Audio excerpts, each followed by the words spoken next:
সম্মানিত দিনী ভাই ও বোন, আজকের ভিডিওতে আমরা জানবো কি এমন আমল করিলে বা কোন দোয়া পাঠ করিলে মৃত্যুর পরে আমাদের কোনো রকম হিসাব দেওয়া লাগবে না, সরাসরি আল্লাহ পাক আমাদেরকে জান্নাত দান করিবেন। আরো জানবো যে কি এমন আমল করিলে বা কোন দোয়া পাঠ করিলে জীবনের সমস্ত গুনাহকে মাফ করে দেওয়া হয়। জাহেরি বাতিরি, শিরিকি, বিদআতি, কুফুরি, জেনে না জেনে, ইচ্ছায় অনিচ্ছায়, কবিরা সগীরা, জিনাহের গুনাহ, যত রকমের গুনাহ আছে সমস্ত গুনাহকে ক্ষমা করে দেওয়া হয়, এমন একটি আমলের বিষয় আমরা জানবো। আরো জানবো যে আমরা কাজা নামাজ কিভাবে আদায় করিব। নামাজ যদি আমরা জামাতে পড়তে না পারি বা ওয়াক্তের মধ্যে সময় মতো নামাজ না পড়তে পারি, তাহলে সেই নামাজ কিভাবে, কোন নিয়মে, কখন আমরা আদায় করিব সে বিষয় আমরা জানবো ইনশাআল্লাহ। সম্মানিত দিনী ভাই ও বোন, আজকের ভিডিওটি অত্যন্ত গুরুত্বপূর্ণ, তাই আমি আপনাদের কাছে অনুরোধ করব আজকের ভিডিওটি আপনারা না টেনে সম্পূর্ণ ভিডিওটি দেখার চেষ্টা করবেন ইনশাআল্লাহ। যদি সম্পূর্ণ ভিডিওটি দেখতে পারেন, আমি আশা করি আপনারা দুনিয়া ও আখিরাতে কল্যাণকামী হতে পারবেন। সম্মানিত দিনী ভাই ও বোন, আজকের কথাগুলো অত্যন্ত মূল্যবান, অতএব আপনারা প্রত্যেকটি কথা সুন্দরভাবে শোনার চেষ্টা করবেন এবং আমল করার চেষ্টা করবেন ইনশাআল্লাহ। তো চলুন বন্ধুরা, কথা না বাড়িয়ে আমরা আলোচনা শুরু করে দিই। সম্মানিত দিনী ভাই ও বোন, আমরা প্রথমে যে বিষয়টি জানবো সে বিষয়টি হলো কি এমন আমল করিলে বা কি এমন দোয়া পাঠ করিলে যে আমল বা দোয়ার মাধ্যমে, দোয়ার কারণে আল্লাহ পাক রব্বুল আলামিন মৃত্যুর পরে আমাদের কোনো রকম হিসাব নেবেন না, আমাদেরকে পাকড়াও করবেন না, বিনা হিসাবে আল্লাহ পাক আমাদেরকে জান্নাত দান করবেন। সম্মানিত দিনী ভাই ও বোন, চলুন আমরা এই আমলটি জেনে নিই। আমলটি হলো প্রত্যেক 5 ওয়াক্ত নামাজের পরে কোন ব্যক্তি যদি আয়াতুল কুরসি পাঠ করে, কিছু নিয়ম রয়েছে, নিয়মগুলো অবশ্যই ভালোভাবে জেনে নেবেন। আমি সুন্দরভাবে বুঝিয়ে বলবো যে কিভাবে, কোন নিয়মে, কখন পাঠ করিবেন, কিভাবে পাঠ করিতে হয়, সবকিছু আমি বুঝিয়ে দেওয়ার চেষ্টা করব। যদিও ভিডিওটি একটু লম্বা হতে পারে, তবে খুবই গুরুত্বপূর্ণ, প্রত্যেকটি কথা আজকের গুরুত্বপূর্ণ, এমনকি শর্টের চেয়ে আজকের কথাগুলো অত্যন্ত দামি হবে। আপনারা প্রত্যেকেই ধৈর্য ধরে ভিডিওটি দেখতে থাকুন। আমি আপনাদের প্রত্যেকের জন্য দোয়া করি, আল্লাহর কাছে প্রার্থনা করি, হে আল্লাহ, যে সকল দিনী ভাই ও বোন এই ভিডিওটি শুরু থেকে শেষ পর্যন্ত ধৈর্য ধরে দেখবে, প্রত্যেকের মনের সকল আশাকে আপনি পূরণ করে দিন। সকলকে বিপদ আপদ বালা মুসিবত থেকে হেফাজত করুন, সকল প্রকার অভাব অনটন থেকে হেফাজত করুন। বিশেষ করে তাদেরকে উত্তম রিজিকের ফয়সালা করে দিন, তাদের রিজিকের মধ্যে অসংখ্য অগণিত বরকত নাজিল করুন। ইয়া আল্লাহ, তাদেরকে সকল প্রকার অঘটন থেকে হেফাজত করুন, অনিষ্ট থেকে হেফাজত করুন। ইয়া আল্লাহ, বিশেষ করে তাদেরকে আজকের এই আমলগুলো করার তৌফিক দান করুন, এবং তারা যদি আমলগুলো করতে না পারে, তাদের মনের নিয়ত করার কারণে, চেষ্টা করার কারণে তাদের আমল নামায় আপনি আজকের আমল করিলে যে সওয়াব হতো এই পরিমাণ সওয়াব তাদের আমল নামায় দান করে দিন, এবং তাদেরকে আপনি বিনা হিসাবে জান্নাত দান করুন। ইয়া আল্লাহ, আপনি সমস্ত দোয়াকে কবুল আর মঞ্জুর করুন। সকলেই আমিন বলুন। বলা তো যায় না কার দোয়া কখন আল্লাহ তাআলা কবুল করে নেন। আপনি আমিন বলে দোয়ায় শরীক থাকার কারণে হয়তো আল্লাহ তাআলা আপনার মনের আশাকে পূরণ করে দিতে পারেন।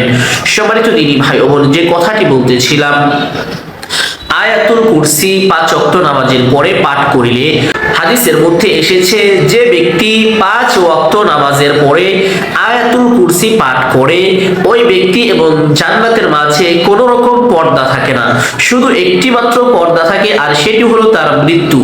যখন তার মৃত্যু হয়ে যাবে, সঙ্গে সঙ্গে আল্লাহ পাক রব্বুল আলামিন জান্নাত দান করবেন। সুবহানাল্লাহ।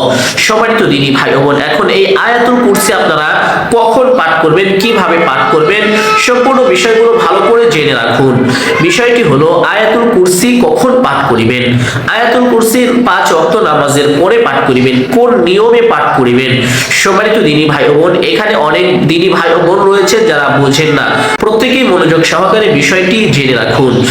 আপনি যখন নামাজ শেষ করবেন, ফরজ নামাজ, 5 ওয়াক্ত ফরজ নামাজ রয়েছে। যখন আপনি প্রত্যেক ফরজ নামাজ শেষ করবেন, সালাম ফিরানোর পরে কোনো রকম অনর্থক কথাবার্তা না বলে, দুনিয়াবি কথাবার্তা না বলে সরাসরি আপনি আয়াতুল কুরসিটি পাঠ করবেন। পাঠ করা শেষ হলে আপনারা আরেকটি কাজ করতে পারেন। আয়াতুল কুরসি পাঠ করা শেষ হলে এভাবে হাতের মধ্যে ফু দিয়ে আপনার শরীরকে এভাবে মুছে দিতে পারেন।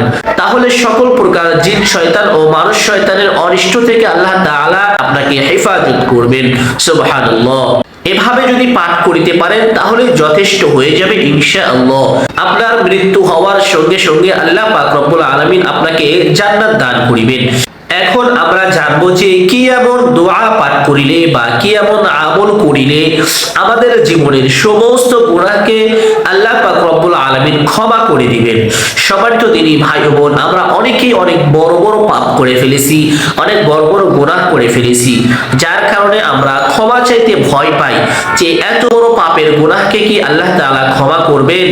সম্মানিত দিনী ভাই ও বোন, আল্লাহ তাআলা অসীম দয়ালু, রহমান রহিম।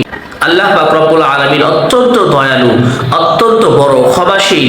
আল্লাহ পাক রব্বুল আলামিন বান্দাকে ক্ষমা করতে ভালোবাসেন। তবে ক্ষমা চাওয়ার মধ্যে কিছু বিষয় রয়েছে, আমাদেরকে কিছু বিষয় জানতে হবে যে কিভাবে ক্ষমা চাইলে বা কোন দোয়ার মাধ্যমে ক্ষমা চাইলে আল্লাহ তাআলা আমাদের দোয়া কবুল করে আমাদের জীবনের সমস্ত গুনাহকে মাফ করে দিবেন। জিনাহের গুনাহ মাফ করে দিবেন, সগীরা গুনাহ মাফ করে দিবেন, কবিরা গুনাহ মাফ করে দিবেন, শিরকের গুনাহ মাফ করে দিবেন। ইচ্ছায় অনিচ্ছায়, জেনে না জেনে, বুঝে না বুঝে যত রকমের গুনাহ করেছেন সমস্ত গুনাহ খাতাকে আল্লাহ তাআলা মুছে দেবেন, মাফ করে দিবেন। এমন একটি আমল আজ শিক্ষা দিতে চলছি। অতএব সম্মানিত দিনী ভাই বোন, ভিডিওতে একটি লাইক করে দেন এবং ভিডিওটি প্রত্যেকে শেয়ার করে দিবেন। আপনি তো উপকৃত হবেন, আপনার সাথে সাথে যেন আরো লক্ষ কোটি মুসলমান ভাই উপকৃত হতে পারে। এতে একটি সওয়াব আপনার আমলনামায় আল্লাহ তাআলা যোগ করে দিবেন। আপনি সদকায়ে জারিয়া হিসাবে কিয়ামত পর্যন্ত আপনি সওয়াব পেতেই থাকবেন। মানুষ যতদিন পর্যন্ত ভিডিওগুলো দেখতে থাকবে, আপনি ততদিন পর্যন্তই আপনার আমলনামায় সওয়াব লিপিবদ্ধ হতে থাকবে। আল্লাহ তাআলার হুকুমে ফেরেশতারা আপনার আমলনামায় সওয়াব যোগ করবে ইনশাআল্লাহ। সম্মানিত দিনী ভাই বোন, নেক নিয়তে, সদকায়ে জারিয়ার নিয়তে প্রত্যেকেই ভিডিওটি বিভিন্ন সোশ্যাল মিডিয়ার মাধ্যমে, ফেসবুক, ইউটিউব, টিকটক, বিভিন্ন মাধ্যমে, ইমো, হোয়াটসঅ্যাপ যা রয়েছে প্রত্যেকেই শেয়ার করে ভিডিওটি মানুষের মাঝে পৌঁছে দিন। আপনার আমলনামায় প্রত্যেক দিন যেন 100 ব্যক্তি থেকে 100টি নেক যেন যোগ করা হয়। আপনি চেষ্টা করুন, তাহলে দেখবেন কিয়ামত পর্যন্ত আপনার অনেক অনেক নেক রয়েছে, অনেক সওয়াব হয়ে গিয়েছে আপনার একটি শেয়ারের মাধ্যমে। সম্মানিত দিনী ভাই বোন, গুনাহ মাফ করানোর জন্য যে দোয়াটি রয়েছে সেই দোয়াটি ছোট্ট একটি ইস্তিগফার, আস্তাগফিরুল্লাহ। এই দোয়াটির মাধ্যমে গুনাহ মাফ হয়ে যাবে, জীবনের সমস্ত গুনাহ মাফ হয়ে যাবে। শুধু তাই নয়, আপনার গুনাহের পরিমাণ যদি সমুদ্রের ফেনা তুল্যও হয়ে থাকে তবু আপনার গুনাহ মাফ হয়ে যাবে। পৃথিবী সমান যদি আপনার গুনাহ হয়ে থাকে তবু আপনার গুনাহ ক্ষমা হয়ে যাবে।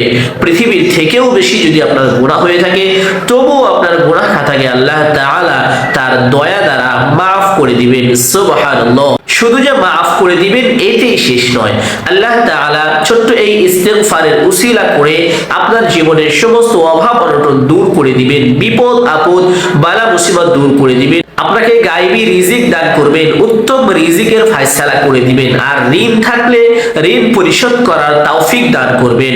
সম্মানিত দিনী ভাই বোন, অত্যন্ত গুরুত্বপূর্ণ একটি আমল।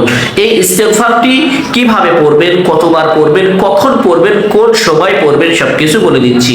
ইস্তিগফারটি 5 ওয়াক্ত নামাজের পরে কমপক্ষে 35 বার পাঠ করিবেন, যেন আপনারা প্রত্যেক দিন 100 বারের চাইতেও বেশি ইস্তিগফারটি পাঠ করা হয়ে যায়। 5 ওয়াক্ত নামাজের পরে 35 বার করে যদি ইস্তিগফারটি পাঠ করতে পারেন তাহলে প্রতিদিন আপনার 100 বারের চাইতেও বেশি ইস্তিগফারের আমল হয়ে যাবে। আল্লাহ তাআলা আপনাকে ক্ষমা করে দিবেন এবং আপনার আমলনামায় পরিপূর্ণ সওয়াব দান করবেন, যে সওয়াবের কারণেও আপনি জান্নাতে যেতে পারবেন এবং আপনার জান্নাতকে সুসজ্জিত করা হবে। সুবহানাল্লাহ। সম্মানিত দিনী ভাই বোন, এখন আমরা জানবো যে কাজা নামাজ কিভাবে আদায় করতে হয়। আমরা যখন ওয়াক্তের মধ্যে কোন সময়ের মধ্যে নামাজ আদায় করতে না পারি সেই নামাজটি কখন আদায় করব, কিভাবে আদায় করব। ধরুন আপনি আসরের 4 রাকাত ফরজ নামাজ কাজা করে ফেলেছেন, এখন এই আসরের 4 রাকাত ফরজ নামাজ কিভাবে আদায় করবেন সৈশুদ্ধ করে আজ আমি আপনাদের সামনে বলে দিব। আপনারা প্রত্যেকেই ধ্যান খেয়াল ও মনোযোগের সাথে শ্রবণ করার চেষ্টা করবেন ইনশাআল্লাহ। আমি আবারও দোয়া করে দিচ্ছি, আল্লাহ যারা ধৈর্য ধরে শুরু থেকে শেষ পর্যন্ত আজকের ভিডিওটি দেখছে প্রত্যেককে ক্ষমা করে দিন, প্রত্যেকের মা বাবাকে আপনি জান্নাত দান করুন, বেঁচে থাকলে তাদেরকে নেক হায়াত দান করুন, আর যদি মৃত্যুবরণ করে থাকে তাদেরকে মাফ করে দিয়ে চিরতরে জান্নাতবাসী করে দিন। সকলেই আমিন বলুন, কমেন্টের মধ্যে আমিন লিখে মায়ের জন্য দোয়া করে যান, বাবার জন্য দোয়া করে যান, ভাই বোনের জন্য দোয়া করে যান, আল্লাহ কবুল করে নেবেন ইনশাআল্লাহ। সম্মানিত দিনী ভাই ও বোন, যেটি বলতেছিলাম কাজা নামাজ কিভাবে আদায় করিবেন।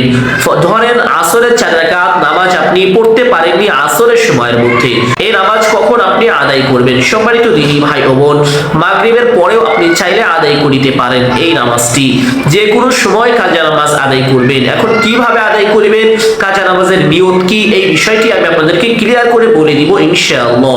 বন্ধুরা ধৈর্য ধরে দেখতে থাকুন এবং শুনতে থাকুন। কাজা নামাজ আদায় করার জন্য প্রথমে কিবলামুখী হয়ে দাঁড়িয়ে ছোট্ট একটি নিয়ত করিবেন। নিয়তটি এভাবে করিবেন যে আমি কিবলামুখী হয়ে আসরের 4 রাকাত কাজা নামাজ আদায় করিতেছি। নিয়ত করা শেষ হলে হাত দুটোকে এভাবে উঠাবেন, উঠিয়ে আল্লাহু আকবার বলে হাত দুটিকে বাঁধবেন। বাঁধার পরে একটি সানা পাঠ করবেন, সুবহানাকাল্লাহুম্মা ওয়া বিহামদিকা ওয়া তাবারাকা ইসমুকা ওয়া তাআলা জাদ্দুকা ওয়া লা ইলাহা গায়রুক।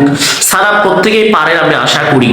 সানা পাঠ করার পরে আউযুবিল্লাহ বিসমিল্লাহ পাঠ করবেন অথবা সূরা ফাতিহা পাঠ করবেন। অন্যান্য নামাজের মতোই এভাবে নামাজটিকে আদায় করবেন। অন্যান্য আসরের নামাজ যেভাবে আদায় করেন এই কাজা নামাজটিকেও ওইভাবে আদায় করিবেন, শুধু পার্থক্য হলো নিয়তটি ভিন্ন করতে হবে। নিয়তটি এভাবে করবেন, আমি আবারও বলে দিচ্ছি যে আমি কিবলামুখী হয়ে আসরের 4 রাকাত কাজা নামাজ আদায় করিতেছি। এতটুকু বললে যথেষ্ট হয়ে যাবে ইনশাআল্লাহ, কোনো সমস্যা নেই। আপনি আপনার ভাষায় মনে মনে নিয়তটি করিবেন ইনশাআল্লাহ, আল্লাহর রহমতে আপনার নামাজ আদায় হয়ে যাবে। সবাই তো দিনী ভাই বোন, আমি আবারও দোয়া করে দিচ্ছি, ইয়া আল্লাহ যারা শুরু থেকে শেষ পর্যন্ত এই ভিডিওটি দেখলো প্রত্যেকের মা বাবার খবরকে আপনি জান্নাতবাসী করে দিন, এবং যারা বেঁচে আছে নেক হায়াত দান করুন, এবং প্রত্যেকের পরিবারে শান্তি ও সুখ দান করুন, এবং প্রত্যেকের কামাই রুজি ও ব্যবসা বাণিজ্যে প্রচুর পরিমাণ রহমত ও বরকত নাজিল করুন। আযাব গজবকে উঠিয়ে নিন, অভাব অনটন বিপদ আপদকে আপনি আপনার রহম দ্বারা উঠিয়ে নিন। আমিন। আল্লাহ কবুল করুন। সকলে আমিন বলে কমেন্ট বক্সের মধ্যে 3 বার কমপক্ষে আমিন বলে দোয়া করে যাবেন। আল্লাহ পাক রব্বুল আলামিন যেন আপনার দোয়াকে কবুল করে নেন। আমি আবারও বলছি আমিন। প্রত্যেকে আমিন লিখে যাবেন ইনশাআল্লাহ। আসসালামু আলাইকুম ওয়া রাহমাতুল্লাহি ওয়া বারাকাতুহু।